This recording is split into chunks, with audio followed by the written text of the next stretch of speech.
Ada yang berbeda dari Denpasar, Bali nih. Kalau di kota-kota besar lainnya, terminal sudah ramai dipadati pemudik. Di Terminal Ubung, Kota Denpasar ini justru sepi dan mengalami penurunan. Salah satu alasannya karena banyak masyarakat yang memilih mudik dengan angkutan pribadi atau travel. Ya, hari ini tepat di hari ke-27 bagi umat muslim untuk melaksanakan ibadah puasa, dan itu tandanya beberapa hari lagi akan tiba hari kemenangan Hari Raya Idul Fitri. Tentunya suasana mudik semakin terasa ya di terminal, bandara, ataupun stasiun. Namun ada yang berbeda nih di tempat saya berdiri kali ini, yaitu tepatnya di Terminal Ubung yang ada di Kota Denpasar, Bali. Meskipun Terminal Ubung ini menjadi salah satu terminal terbesar yang ada di Pulau Bali, namun kenyataannya terminal ini saat ini sepi. Banyak pemudik yang menggunakan alternatif lain untuk pulang ke kampung halaman. Bahwa ada penurunan drastis dari tahun 2016 ke tahun 2017. Jika di tahun 2016 kemarin, setiap harinya ada sebanyak hampir 80 kendaraan dengan jumlah penumpang 3.000. Namun saat ini hanya mencapai 60 kendaraan dengan jumlah penumpang 1.500 hingga 2.000 penumpang saja yang akan diantar untuk mudik ke kampung halaman.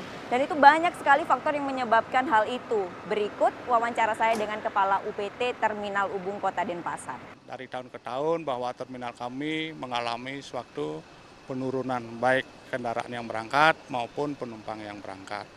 Di mana disebabkan oleh satu, karena dengan persaingan udara. Yang kedua, dengan adanya antar jemput yang sekarang masih trennya di Kota Denpasar.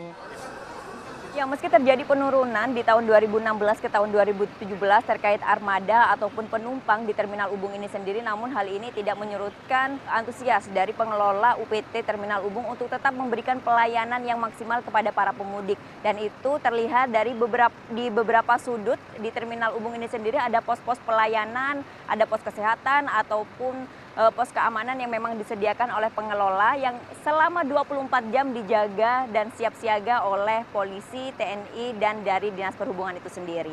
Vera Zenvia Deopriana melaporkan untuk NET. Thank you.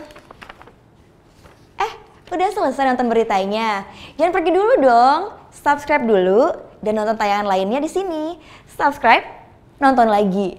Subscribe, nonton lagi.